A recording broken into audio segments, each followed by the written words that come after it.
و سایر الدرجات.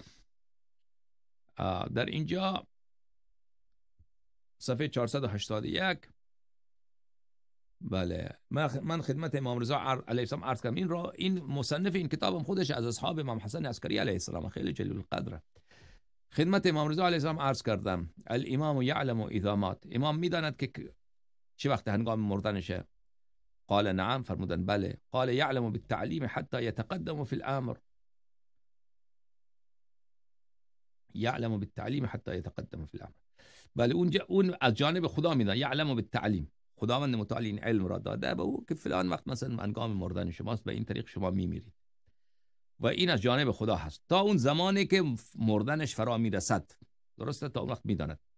قلت علم ابو الحسن بالرطب والريحان المسمومين اللذين بعث الیه یحیی بن خالد؟ قال نعم.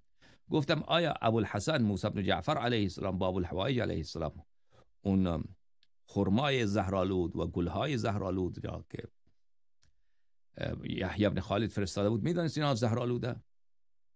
فرمودن بله. قال فاکله و هو یعلم، آیا اون زمان او میدانست که این زهرآلوده و خورد؟ این چطور امکان دارد؟ فرمود انساه لینفذ فیه الحکم.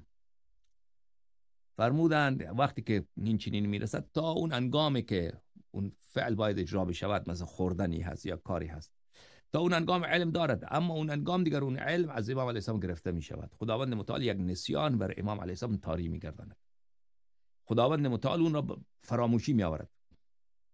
این که بله قلب آدم دست خداست، ذهن آدم دست خداست، درسته؟ خود امام ببینید نسیان ندارد که خود امام فراموشکاری داشته باشد، اما این که خداوند متعال که قلبها، ذهنها، علمها همه در دست خداوند متعال، خداوند متعال یک پرده از نسیان بیاورد به خاطر یک مصلحتی بر ذهن امام.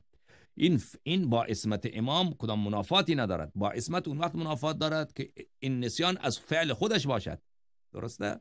اگر خود امام خطا کند، خود امام فراموش بکند، او با عصمت منافات دارد. اما اگر این نسیان فراموشاندن فعل پروردگار عالم باشد، خدا یک کاری کرده که مثلا در مقابل چشم من پرده باشد که من یک چیز رو نبینم، خب معناش نیست من کورم. الان خداوند متعال یک مانع آورده که من فعلا جلو چشم رو نمیبینم، اما خب قبلش میدیدم، الان بعدش از اینجا بلندش هم میبینم، من کور نشدم. یک مانع خداوند متعال به وجود آورده. در اینجا هم خداوند متعال در ذهن امام نسیان می آورد که اون علم یادش میده. در اون هنگام اون خرما را میخورد، اون گل را میخورد، یا اون انار هر چی بوده میخورد، و تا برای چی؟ لینفذ فیه الحکم، تا اون حکم